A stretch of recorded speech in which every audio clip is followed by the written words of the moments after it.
Boa tarde a todos. Antes de mais, as minhas desculpas por este atraso. Já começamos um bocadinho acima da hora, culpa minha.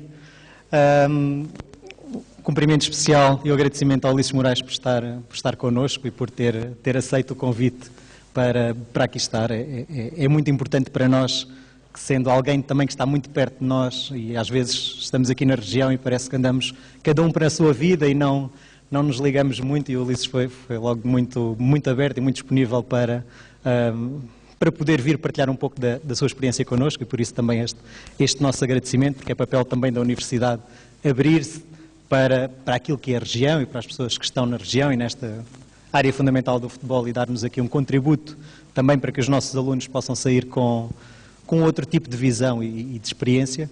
Por isso o meu primeiro desafio era que nos pudesse explicar um pouco aquilo que foi o seu percurso até chegar aqui e depois deixar em aberto a conversa por onde ela nos levar. Não sei se ouvem. Tá? O percurso é longo. O percurso é longo, felizmente a pulso, felizmente com muita dedicação e com muita paixão e com um lado muito de sobrevivência, porque desde muito cedo, desde os 11 anos, que aprendi a ter que viver sozinho, a ter que me desenrascar sozinho e a ter que trabalhar para a família. E pai e mãe doentes, e de forma que naquela altura, e já lá vão, tenho 59, portanto já lá vão uns aninhos bons, não é?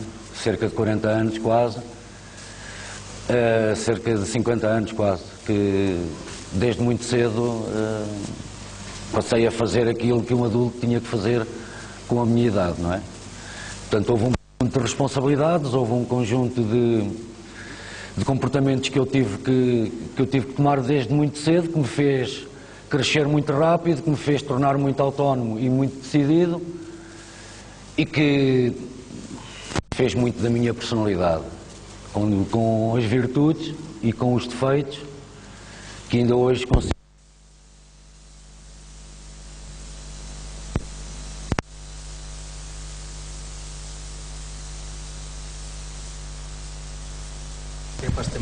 Pode ser.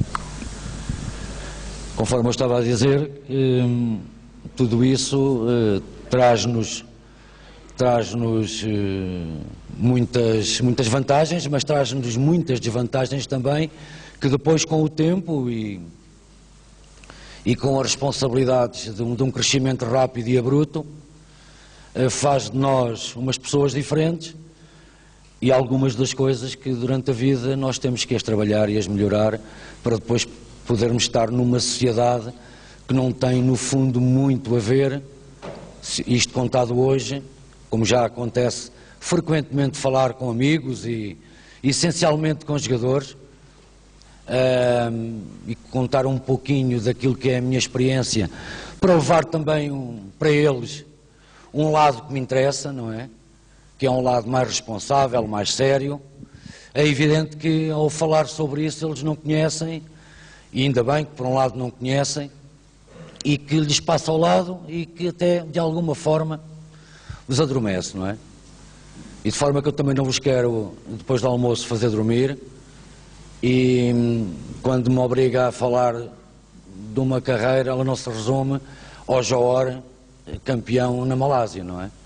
Resume-se a muita coisa que me orgulho de ter acontecido e da forma como aconteceu, porque às vezes as coisas acontecem e quase que é inevitável elas terem que acontecer em virtude de uma conjectura e de uma estrutura que quase que diríamos que trabalha à nossa volta, e eu orgulho-me de dizer que não trabalhei sozinho, porque tive muita gente que teve que acreditar em mim e que simpatizar comigo, essencialmente acreditar naquilo que era a minha qualidade ou capacidade para poder estar em determinado sítio, e basta isso para eu poder estar agradecido e perceber que sem isso não era possível, não é? Agora, torna-se muito complexo quando nós temos uma personalidade que vem daquilo que estávamos a falar, e que somos claramente anti uma forma de estar que é muito padrão e comum, e essencialmente hoje nos tempos modernos, não é? Que é viver um pouquinho em função uns dos outros, e um jeitinho para aqui, uma pedinchela ali, o bater nas costas acolá, desaparecer mais logo, aparecer quando der jeito, e aí muita gente vai... Depois é evidente que acontece também naturalmente haver uma seleção através daquilo que é o trabalho de cada um e aquilo que é a sua competência e os resultados. E de forma que eu percebi claramente que a única coisa que dependia de mim era o meu trabalho e os resultados que eu ia ter com isso, porque de resto não tinha para-choques, não tinha guarda-lamas, não tinha nada, e orgulho-me hoje de poder dizer que, olhando para trás, se calhar não era possível fazer muito mais, e por isso entender, mesmo com a idade que tenho hoje, e sentir-me que sou da idade do meu filho com 36 anos, que aquilo que eu tive na minha vida como objetivo, porque sempre os tive, e é muito importante criá-los, que os consegui na altura em que eu idealizava, da forma como eu idealizava. Se calhar também gostava de ter sido o melhor do mundo, gostava de tudo isso. Mas nem todos podem ser, e nem todos têm condições para isso. E às vezes é muito importante perceber quais são as tuas condições, para que não tenhas uma desilusão, uma decepção, e entres por caminhos errados. E de forma que, juntando a isso também a minha personalidade, que determina uma forma de estar, que não é muito simpática. Quem me conhece sabe que eu sou muito fiel a mim próprio. Quem me conhece sabe as minhas qualidades. Quem lida comigo sabe o quanto de bom eu posso ter para dar, mas também conhece e reconhece o meu lado de exigência, porque esse está implícito à minha vida. Eu não posso de outra forma olhar para o que quer que seja sem estar neste estado. Ainda hoje, o não fazer nada, entre aspas, eu sou uma pessoa extremamente competitiva, comigo próprio, determinado, que muitas das vezes se confunde e que as pessoas acabam por não perceber, mas isto já é impossível. Eu vou ter que morrer naturalmente com isto, não é? Não ter nada para fazer, entre aspas. Fazer só o que me apetece, que é o que eu quero fazer e que já queria ter feito antes desta oportunidade. Felizmente, porque a vida proporcionou-me, à minha custa e à custa da minha família, que é a minha mulher, o meu filho e agora a minha neta, que é por eles que eu corro e é por eles que eu quero estar tranquilo. Foi claramente uma forma de estar, e embora a conversa possa ser um pouquinho abrangente e eu possa de alguma forma saltar de um ponto para o outro, é evidente que se eu tivesse que falar sobre isto, e eu até gosto de falar, e também gosto de ouvir, e espero que isso aconteça aqui, é fundamental para mim eu ter a consciência de onde vim, como vim e para onde quero ir. E portanto, eu cheguei aqui hoje, neste momento, da mesma forma como parti. Sou igual a mim próprio. Sou um pouquinho fora das etiquetas. O futebol tem muitas. Os rótulos são imensos. Ultrapassei isso, vivi com isso, fui igual a mim próprio, sempre. Consequências, algumas. Se calhar em alguns momentos bastantes.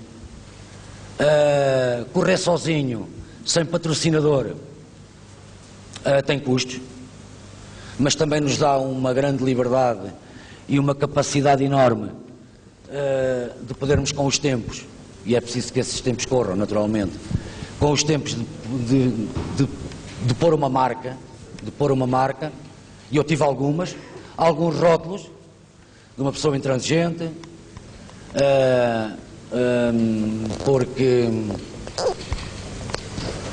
entre aspas, potenciar é quase implícito obrigar, e cada vez mais nos tempos que correm e alguns anos a esta parte, porque não é de hoje, muito difícil porque ninguém corre por nada.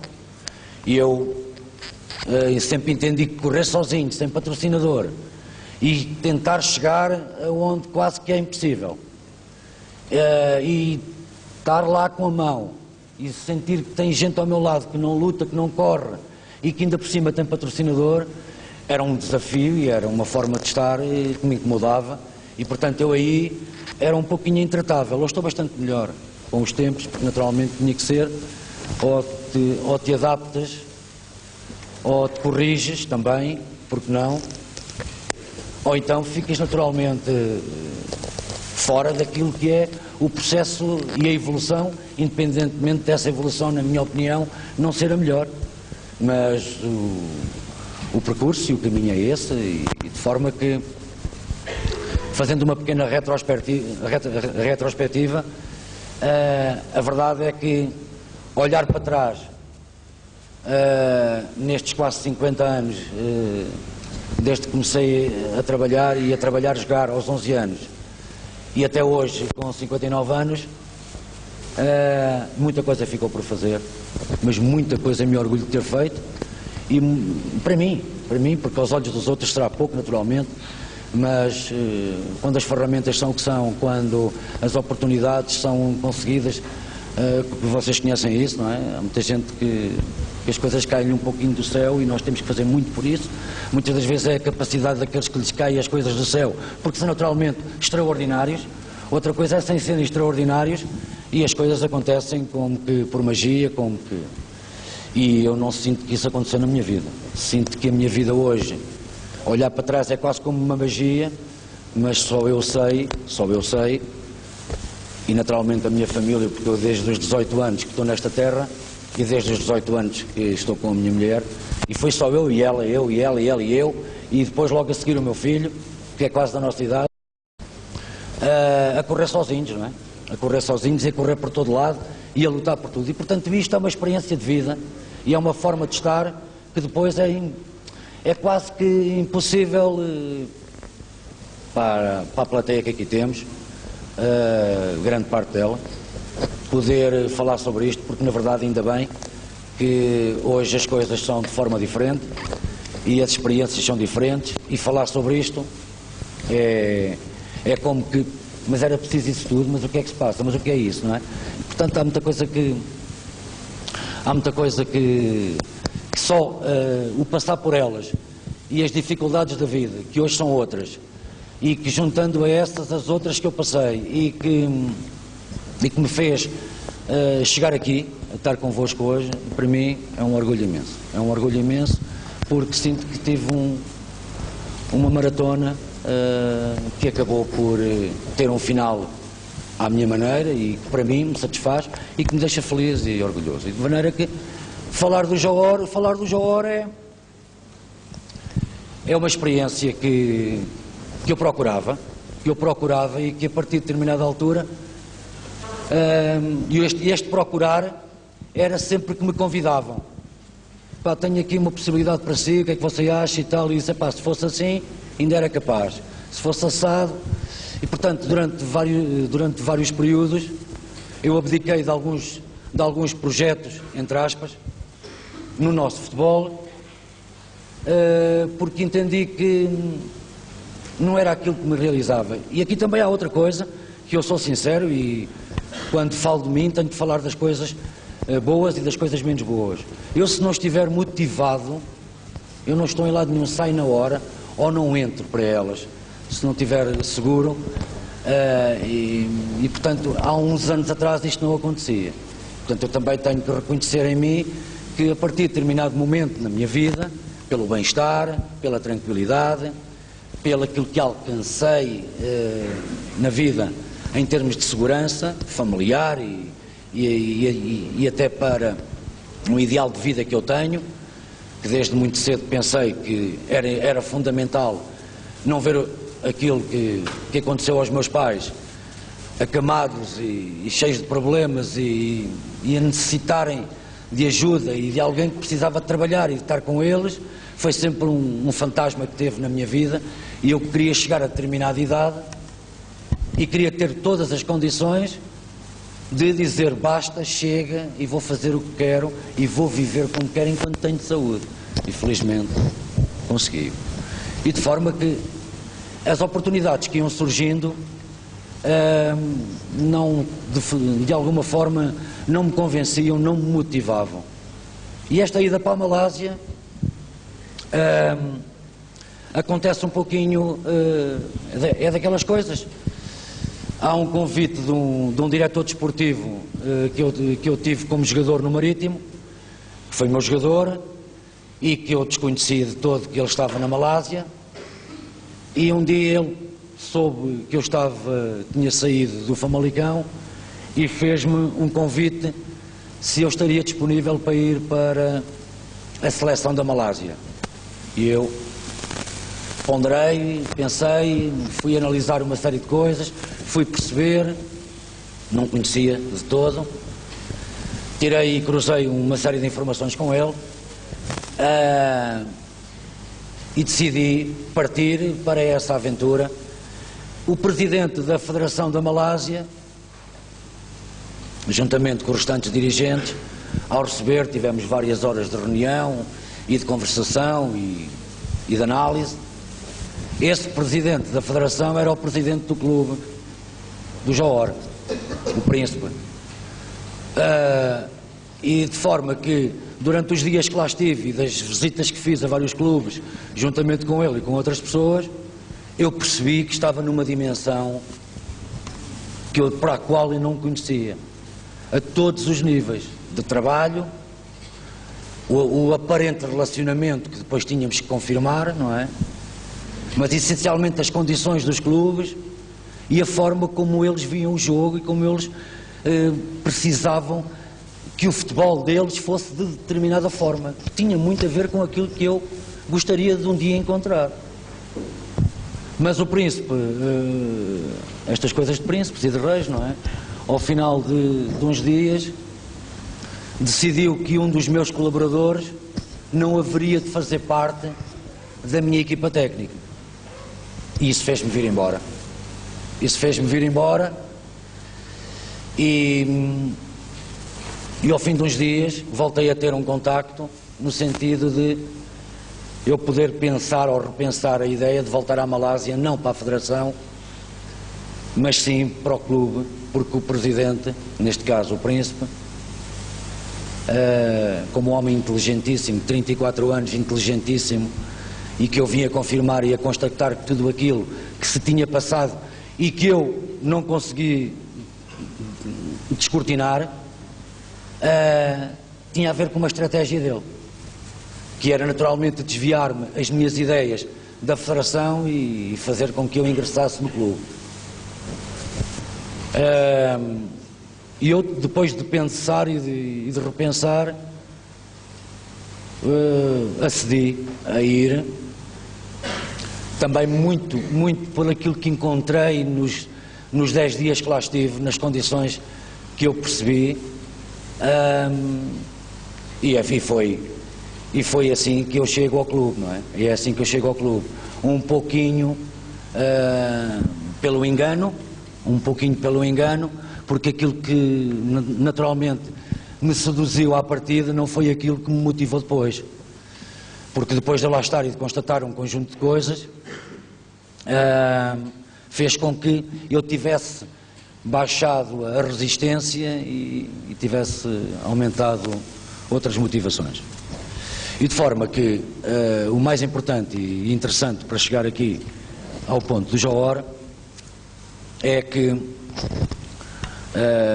as perguntas são feitas pela imprensa e pelos amigos e por todo lado. Muita gente desconhece, eu próprio também desconhecia, e tive alguns amigos que viajaram até lá e que naturalmente, por muito que a gente fale com eles e que lhes diga o que tem à disposição, como trabalha, como vive, como se relaciona, como é visto e respeitado, é sempre um lado que é difícil de encarnar na sua plenitude. E esta experiência, eu diria que é evidente que haverá outras que são também da mesma forma, ou até, porque não maiores, mas a experiência de trabalhar na Malásia foram 10 meses, que podiam ser 10 anos. Decidi a determinada altura que já não estava como eu gostaria de estar, em virtude também da família não estar comigo, de a minha mulher ter alguns problemas de saúde que a incomodavam e a perturbavam e que me deixava incomodado e que me obrigava naturalmente a ter que tomar uma decisão, já que a decisão que me levou a ir para lá tinha a ver com a experiência e tinha a ver do alcançar determinados objetivos que aqui nunca tive à disposição. E era um desafio que me encantava, era um desafio que me fascinava e que fazia de novo crescer em mim aquilo que eu sempre entendi que era um estado em que eu havia de estar, que era um estado completamente motivado. Pronto, e de maneira que o estar na Malásia, eu espero que vocês tenham perguntas para me fazer, porque eu provavelmente posso não me calar. E aquilo que eu pretendo, acima de tudo, é satisfazer a vossa curiosidade e é que vocês, de alguma forma, saiam daqui não com monólogo, mas que a gente possa cruzar entre nós um conjunto de ideias que vos satisfaçam mais do que estar aqui a contar uma pequena e uma... Posso fazer um desafio? Pode. Se estiver de acordo, naturalmente. Quem for tendo questões e quiser intervir, é uma questão de levantar o braço e vamos tornando isto um diálogo, se lhe parecer, okay. Se lhe parecer bem. Posso lançar aqui a primeira para tentar fazer com que as pessoas depois possam colocar mais questões a seguir. Está lá uma, então vale a pena eu cortar aquela.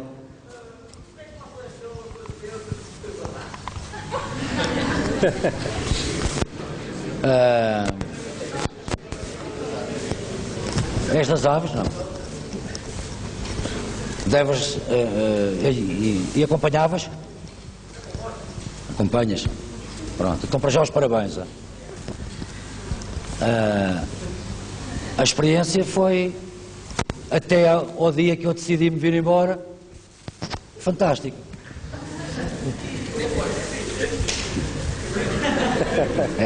Firmino é fantástico. O Aves é um clube que, enquanto pessoas da região, é o norte puro, não tem papas na língua, gosta pouco de etiquetas e de porras, e que quer é ver trabalho, e quer é que as pessoas se dediquem, e querem é que se atirem para o chão se tiver que ser. E como isso tinha a ver comigo, torna-se fácil. O problema é que existe no clube uma administração e há um conjunto de coisas que colidem.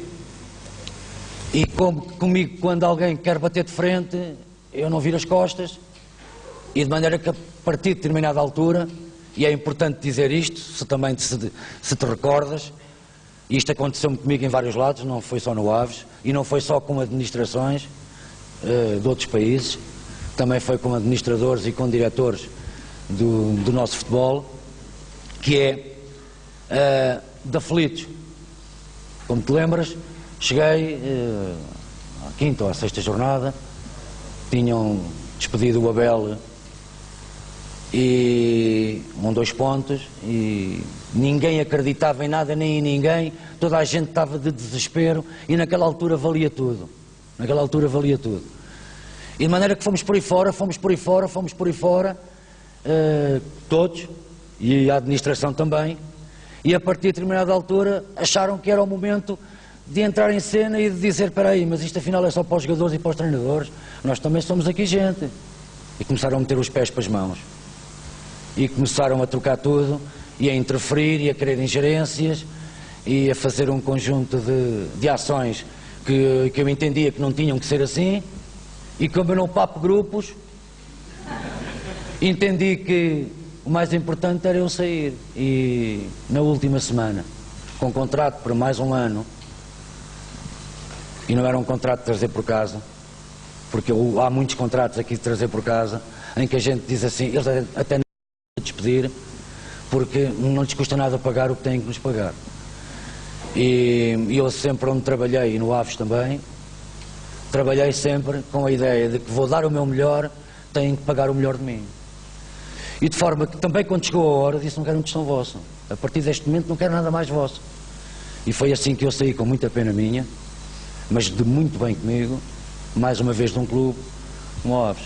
E portanto o Aves é um clube de referência, de excelência, e provavelmente eles continuam na mesma, mas por isso é que vão mudando 2 e 3 vezes de treinador por ano. Mas nisso estava a falar que encontrou condições na Malásia que não estava à espera. Tipo, condições... Infraestrutura. Desculpa. Sim, claro. Infraestruturas. Evidente. Claro que sim. Infraestruturas do melhor que tu possas imaginar. E eu penso que sou algo conhecedor daquilo que existe essencialmente na Europa. E eu fui para um ponto da Ásia que de todo eu imaginava que pudesse existir. O Johor tem, além de 4 academias de treino, para a equipa principal, para a equipa B, equipa C, equipa D e formação. Tem academias ao melhor que tu possas imaginar. Daquilo que nós conhecemos em Portugal, eu sei que os clubes não gostam de ouvir isto, e ao nível de alguns clubes que eu conheço pela Europa, melhor ou igual. E portanto aquilo para mim, eu nunca tinha trabalhado, sempre trabalhei em Portugal, e portanto não tinha trabalhado e tinha à minha disposição todo o tipo de infraestruturas físicas que, mas eu tenho que arranjar maneira de poder utilizar isto tudo. Isto não é fácil. Quer dizer, para já era um ponto logo de partida em que te engrandece, em que não andas a inventar e que não tens que te preocupar e que não tens que sentir a preocupação de quem tens à tua volta. Mas vamos treinar aqui, mas hoje vamos lá para baixo, mas amanhã vamos lá para cima, mas hoje não sei, como está isto e não sei quanto e tal. Não, de top. E porquê? Porque eles veem o jogo, e depois há outra pergunta que pode ser feita, é porque é que eles estão num ranking tão baixo. Também é interessantíssimo, e ainda bem, por isso é que eu não fui para a seleção, e agradeço a Deus não ter ido, porque eles não são patriotistas, nada, nacionalistas, nada, não ligam positivamente nada para isso, só ligam para um aspecto, que é o aspecto do jogo. Eles gostam de jogar, não é bem, é muito bem, individualmente, mais do que coletivamente. E este é que é o grande desafio. E portanto as condições que têm à volta proporcionam a todos que haja condições para se realizar um trabalho de excelência. E então a esse nível. E então as equipas, os jogadores, que com as condições que existem, não forem aproveitadas ao nível do treino e procurar que o treino seja o mais possível de excelência, é evidente que foi o primeiro ponto de partida que o país entendeu, neste caso os príncipes e os reis, os donos dos clubes, é por aqui que nós vamos começar. E há 4 ou 5 anos para cá, estádios, condições de treino para toda a gente, assim uma coisa. É evidente que o Johor, e eu tenho que dizer isto, o Johor é claramente o clube que tem a todos os níveis o que é melhor. E... Nada. Sim, o Johor foi 4 anos, o quarto comigo a época, mas já tinha sido 3 vezes campeão consecutivo. Escolheu os melhores jogadores da Malásia. Eu costumo dizer que paga principescamente, porque são os príncipes que pagam, mas não é por dinheiro que eles se movem, porque todos eles são riquíssimos. Todos eles têm um lado do dinheiro que para eles não é tão importante como para nós. Nós corremos por algo e depois queremos ser pagos por isso. Eu sou assim. Eu sou assim. E de maneira que eles não veem a coisa da mesma maneira. E, portanto, eles olham para aquilo que é o bem material de uma forma completamente diferente da forma como eu olho ou como nós olhamos. E olham para o treino completamente diferente daquilo que eu idealizo que um jogador de futebol a trabalhar comigo, para se potenciar, para melhorar e para ter um jogo de equipa, deve fazer. Não. Eles... Eu tive que me trabalhar muito, porque o meu espírito sempre onde tive e como tive é um espírito de equipa. E esse espírito de equipa, que depois tem os seus contágios positivos, quando sentimos que há uma fuga mais negativa, nós conseguimos controlá-la e conseguimos pô-la no foco positivo. Ali era claramente ou eu convencê-los a poder ter um treino que fosse ao encontro daquilo que era fundamental para o jogo, porque o treino para eles, da forma como eles o veem, é um treino de está bem, vamos lá, mas vamos lá jogar a bola, vamos lá jogar a bola. E não é que seja amadorismo, é uma forma de estar que obrigava a que outros treinadores que passaram por lá e por isso tinham escolhido um perfil de treinadores muito do sul da América, argentinos e que tiveram imensas dificuldades, como eu tive, mas que baseado na experiência que me foi transmitida e nos ensinamentos por uma ou outra pessoa, eu fui lá encontrar um jogador que tinha sido meu jogador em Portugal, no Gil Vicente, e do qual eu tinha uma imensa confiança nele, e do qual também trocámos uma série de ideias e que me ajudou imenso e que me fez perceber que há um conjunto de caminhos que se calhar são mais fáceis de lá chegar e que não eram os caminhos de todo que eu queria que acontecessem, mas era obrigatório porque eu acabei por ver várias vezes o João jogar e percebi que havia um conjunto de coisas que aqueles excelentes jogadores e os estrangeiros, que são 4, do melhor que há em final de carreira pelo mundo, pagos a peso de ouro, todos eles com um ego muito grande, a querer jogar o seu jogo. E quando os clubes, e neste caso o Johor, o Príncipe, mudou de treinador, penso com 5 pontos de avanço, ou 4, não tenho agora fixo, mas mudou porque entendia que a equipa tinha que jogar melhor.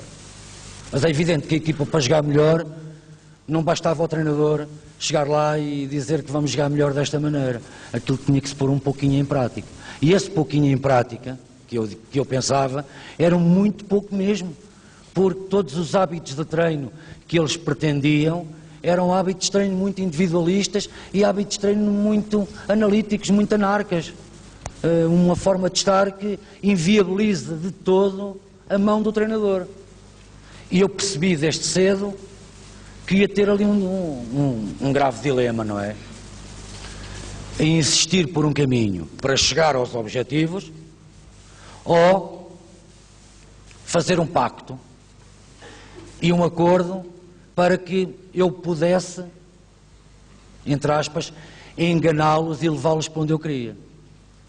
Pois, aqui eu acho que muitas das vezes consegui enganar vários grupos, no sentido de lhes dizer que eles eram uma coisa e que seriam outra, que pareciam uma coisa, mas que podiam ser outra, e às vezes tornava-se muito mais fácil. Lá não, eles têm uma personalidade, uma forma de estar, que jogam em permanência uns com os outros. Portanto, aquela forma de estar de jogador, nas relações, naquilo que quer que seja, eu percebi desde cedo que eles também já estavam a jogar comigo.